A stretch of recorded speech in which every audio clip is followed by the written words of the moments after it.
Chers frères et sœurs, chers amis dans le Christ, bonjour et bienvenue dans ce quotidien Jésus numéro 207. Nous sommes aujourd'hui le mardi de la 8e semaine du temps ordinaire que nous avions laissé juste avant Carême. Nous revoici de retour dans ce temps ordinaire. Nous fêtons aujourd'hui Sainte Jeanne d'Arc, Vierge mystique et martyre, patronne secondaire de la France. Oui, bienvenue à toutes et à tous. Nous attendons vos commentaires, nous attendons aussi vos partages et vos intentions de prière. Laissez vos intentions de prière et nous les mettrons à l'ordre du jour et nous prierons en direct pour vous.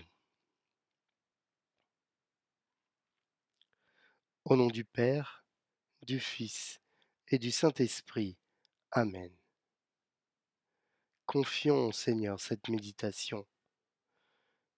Prions pour les enfants malades, particulièrement pour Alba. Prions pour les enfants victimes d'abus, pour que justice soit faite. Prions aux intentions du pape François, qui nous appelle à avoir recours à l'Esprit Saint, à ne pas être déconnectés les uns des autres, anesthésiés par l'indifférence et opprimés par la solitude. Car sans l'Esprit Saint, la foi n'est qu'une doctrine, la morale un devoir. Pardonne-nous, Seigneur, de ne pas avoir assez confiance en toi. Pardonne-nous, Seigneur, de croire que l'on puisse faire tout seul. Pardonne-nous, Seigneur, de délaisser l'Esprit Saint, de ne pas avoir l'audace de lui demander d'effuser en nous. Pardonne-nous, Seigneur, nous t'espérons et te bénissons, car tu es bon, éternel est ton amour. En toi rien n'est impossible. Ô Christ, prends pitié. Seigneur, prends pitié. Seigneur, prends pitié.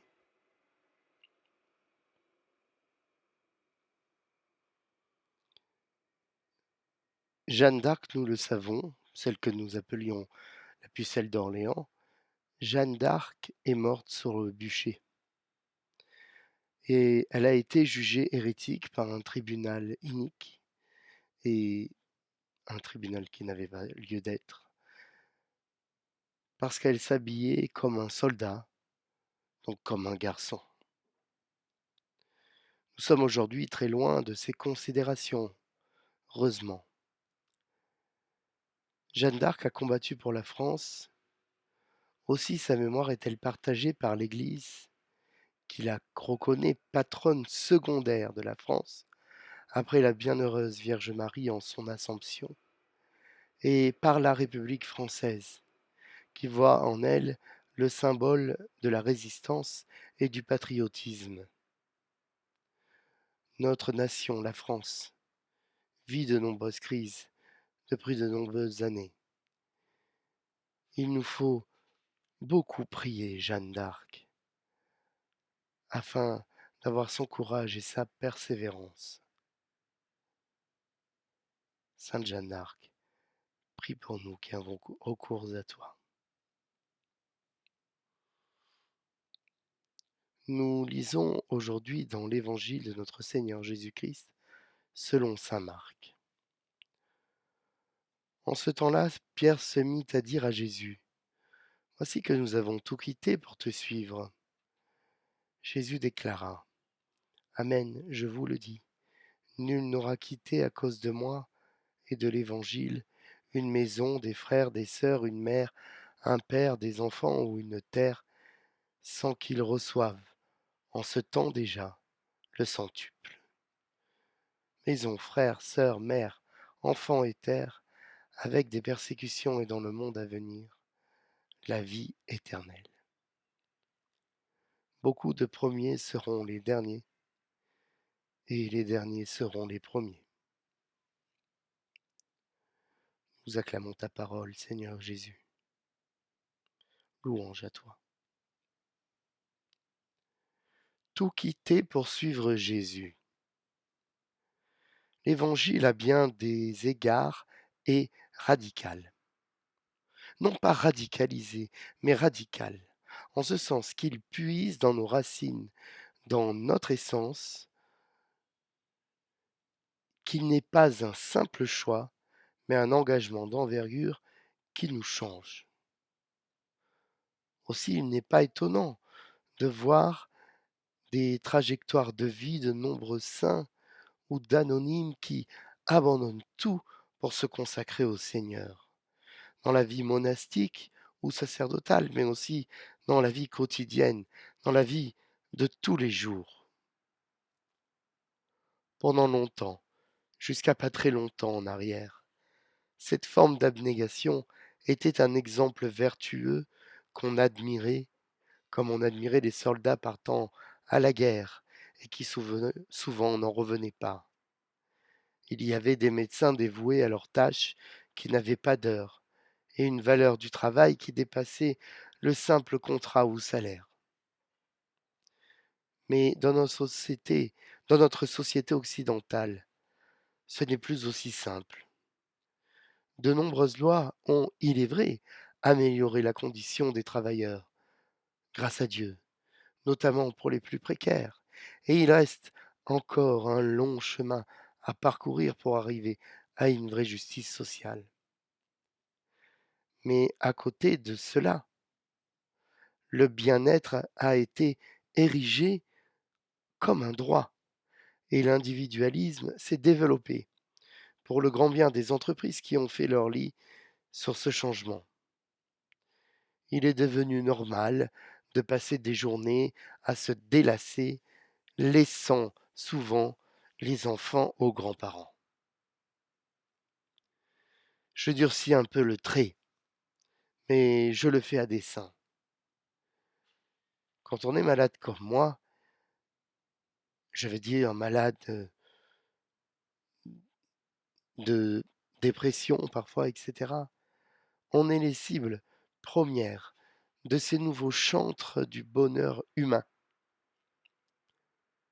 Mais le bonheur n'étant pas un état, mais un instant, nous sommes toujours déçus à l'image de ces personnes qui commencent par se faire effacer une simple ride et qui finissent par tout se faire offert pour un résultat décevant, voire catastrophique. Nous sommes face à une souffrance, une pauvreté de la richesse qui a perdu ses repères moraux, sa religion, et qui ne trouve nulle part de remplaçant. Aussi, parler du don de soi devient presque hérétique. Et nous nous entendons dire, il faut garder de la distance, il faut faire attention, il faut se méfier.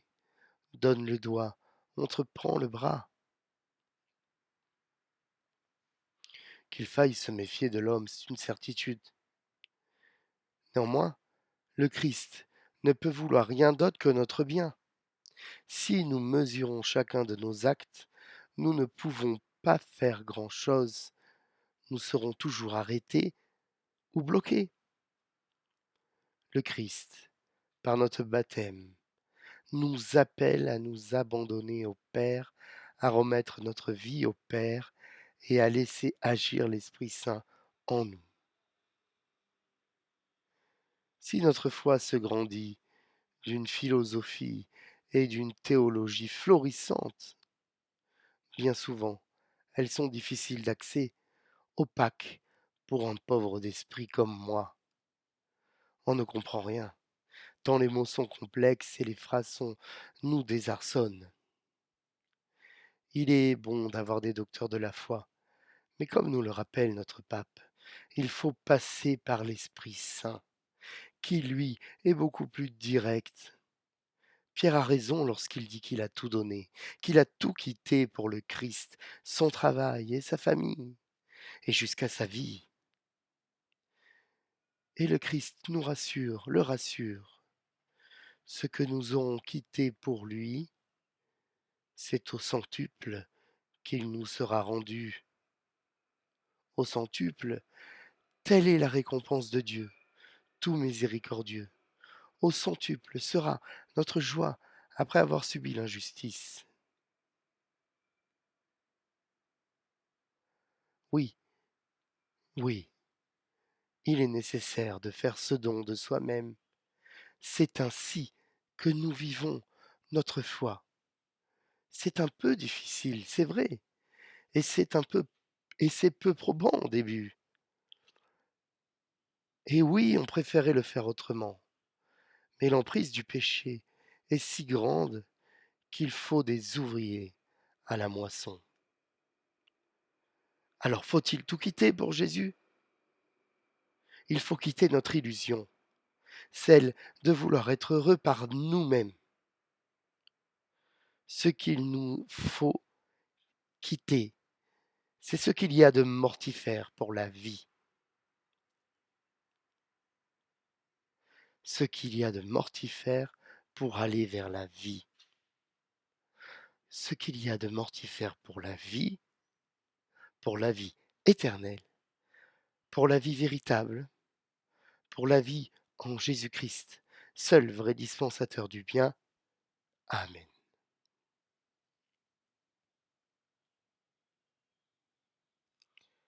Prions. Dans l'office des lectures aujourd'hui, nous pouvons lire un extrait des Confessions de Saint Jean, de Saint Augustin, pardonnez-moi. Je te reconnaîtrai, ô toi qui me connais, je te connaîtrai comme je suis connu de toi. Tu es la vie de mon âme, pénètre donc en elle, modèle-la à ton image, qu'elle soit sans tache ni ride, pour que tu habites et que tu l'habites et la possèdes entièrement. Telle est mon espérance. Voilà pourquoi je parle, et cette espérance fait ma joie, quand ma joie est saine. Quant aux autres biens de cette vie, plus on les pleure, moins ils méritent d'être pleurés. Moins on pleure sur eux, plus ils méritent d'être pleurés. Fin de citation. Oremus. Seigneur, source de tout bien, réponds sans te lasser à notre appel. Inspire-nous ce qui est juste, aide-nous à l'accomplir. Par Jésus le Christ, notre Seigneur et notre Dieu, qui vit avec toi dans l'unité du Saint-Esprit, maintenant et pour les siècles des siècles. Amen. Notre Père, qui es aux cieux, que ton nom soit sanctifié, que ton règne vienne, que ta volonté soit faite sur la terre comme au ciel. Donne-nous aujourd'hui notre pain de ce jour. Pardonne-nous nos offenses, comme nous pardonnons aussi à ceux qui nous ont offensés, et ne nous laisse pas entrer en tentation, mais délivre-nous du mal. Amen. Je vous salue Marie, pleine de grâce, le Seigneur est avec vous. Vous êtes bénie entre toutes les femmes, et Jésus, le fruit de vos entrailles, est béni. Sainte Marie, Mère de Dieu, priez pour nous pauvres pécheurs, maintenant et à l'heure de notre mort. Amen. Gloire au Père, au Fils, au Saint-Esprit, comme il était au commencement, maintenant et toujours, et dans les siècles des siècles. Amen. Ô mon Jésus, pardonne-nous nos péchés, préserve-nous du feu de l'enfer, et conduis au ciel toutes les âmes, surtout celles qui ont le plus besoin de ta divine miséricorde.